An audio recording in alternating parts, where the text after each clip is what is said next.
Retour sur le plateau de 24 heures en Alsace, Claude Velti est notre invité. C'est une bonne idée d'ailleurs de balade à faire pendant les vacances.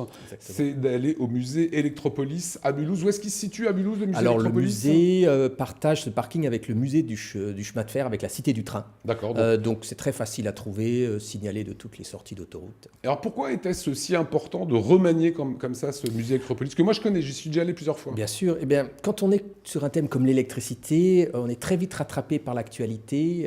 C'est pas un musée de la préhistoire, donc on est toujours dans le contemporain et donc il est nécessaire assez rapidement de se mettre à la page. Et donc le musée fait son entrée dans le 21e siècle avec ce nouvel aménagement. Voilà, c'est les images qu'on découvre là, c'est des zones... Alors là, pour le coup, c'est pas le 21e siècle, ouais. mais on a aussi modernisé tout le parcours du musée. Alors en fait, en regardant ces images, c'est Marine qui les a tournées il y a quelques jours, je me suis dit que l'électricité, puisque c'est ça que ça représente finalement, c'est l'innovation, c'est tout ce qui a été créé pour l'homme de progrès, j'en sais rien, de consommation aussi, de machines à laver, de télévision, etc.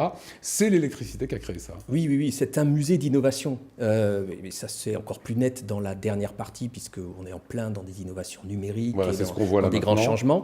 Mais depuis la fin du XVIIIe siècle, c'est une succession d'innovations qui caractérisent l'histoire de l'électricité. Alors il y a des espèces de jeux qu'on peut faire, parce que là c'est Marine qui s'est prêtée au jeu. Alors voilà, donc dans le nouvel espace qui parle de la transition énergétique, on a aussi voulu rendre les visiteurs beaucoup plus actifs et on leur donne l'occasion de s'amuser avec le light painting. Et donc ils peuvent s'envoyer après leur image sur les réseaux sociaux ou sur leur propre site internet, la création lumineuse qu'ils auront faite dans l'espace. C'est typiquement le genre de musée où on a un support, une matière qui fait qu'on peut créer de l'interactivité, on peut faire des choses. On n'est plus du tout dans les musées comme ça se faisait à une époque, statique. Exactement. Alors tout le principe du musée, c'est déjà qu'il y ait de l'animation, qu'il y ait de l'interactivité, qu'on puisse participer à des expériences. Ça, c'est de l'histoire déjà du musée. Mais évidemment, on en a rajouté dans la nouvelle présentation et on a aussi modernisé, ramené de nouveaux exemples, des vidéos. Là, on est devant une publicité très drôle qui montre les grandes différences que la société a connues en 40 ans, mais on a déjà des images animées humoristiques de Buster Keaton en 1920 autour de l'électricité. Voilà, sans nous oublier la foudre ou les premiers trucs de la foudre, sauf qu'aujourd'hui on est passé à l'ère du numérique. Voilà.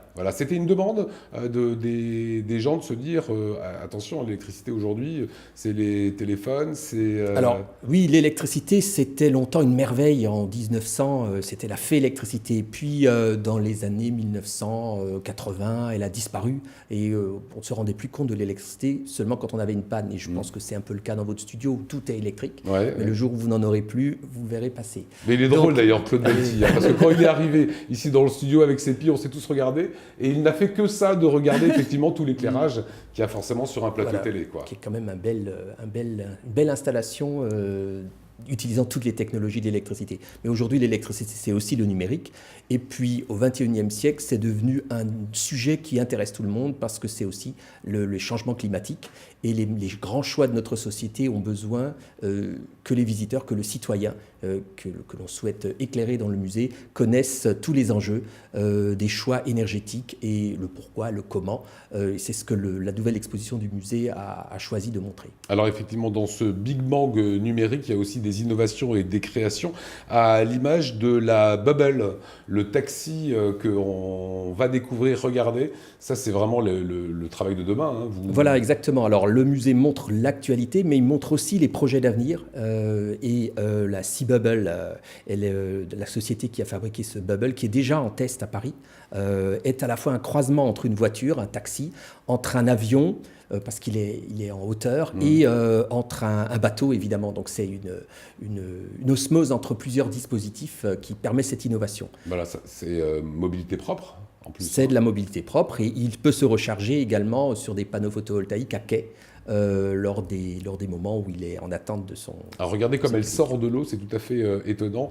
Et c'est des innovations qui avaient été faites à l'époque des premiers voiliers. où on mettait des ailerons sous le bateau et comme on le voit là, voilà, on va vous le montrer. Voilà, et le bateau se soulève, il n'y a plus de vague puisque la vague elle est faite en dessous. Ça c'est l'innovation qu'on peut découvrir au musée. Qu'est-ce que vous attendez des petits jeunes et des vacances là, il faut communiquer là maintenant. Alors là, bon, je pense que c'est effectivement l'occasion, les vacances, d'emmener les familles voir le musée. Tout le parcours a été rénové. Ceux qui connaissent la très grande machine verront que les spectacles qui la présentent sont complètement différents de ce qu'ils ont connu pendant 20 ans. Donc même les objets anciens sont dans un nouvel écrin. Et puis tout cet aspect innovation parle à la fois des nouvelles techniques, mais parle aussi de la manière dont on fait l'innovation. On a voulu développer tout un spectacle qui s'appelle Smart Sky, qui explique qu'entre la création collective, qu'entre le biomimétisme, on exploite énormément de filières aujourd'hui pour devenir créateur. Et on a envie d'inspirer nos visiteurs à devenir eux-mêmes créateurs. Et on va en ce moment vers la Smart City, la ville intelligente, et vous montrez la maison intelligente avec toutes sortes de dispositifs. On en montre un certain nombre d'exemples, comme le Wi-Fi qui utilise la lumière, qui s'appelle le Li-Fi, qu'on utilisera sans doute un jour pour remplacer les ondes. C'est quoi le Wi-Fi qui utilise le Li-Fi, donc on a l'exemple d'une lampe, c'est un prototype encore au musée, il va être commercialisé. C'est une lampe qui permet de communiquer avec l'ordinateur et ce n'est plus, c'est un flux de lumière qui envoie le message du contenu Internet. Et on peut le voir chez vous. On peut le voir chez nous. Allez, dernière question, comment on fait pour faire autant de travaux en restant encore à peu près ouvert Alors c'était une des prouesses du musée et je pense qu'on peut féliciter l'équipe. On a fait 9 mois de travaux, mais on s'est débrouillé pour ne fermer que 3 semaines. Donc c'était aussi le rendre plaisir à nos visiteurs et ne pas interrompre trop longtemps la possibilité de voir le musée. Voilà, vous savez ce que vous avez à faire. Ça se passe du côté de Mulhouse, musée Electropolis, et c'est accolé au musée du chemin de fer. Enfin un musée où vous allez pouvoir briller. J'aime bien la baseline. Merci beaucoup Claude Velti.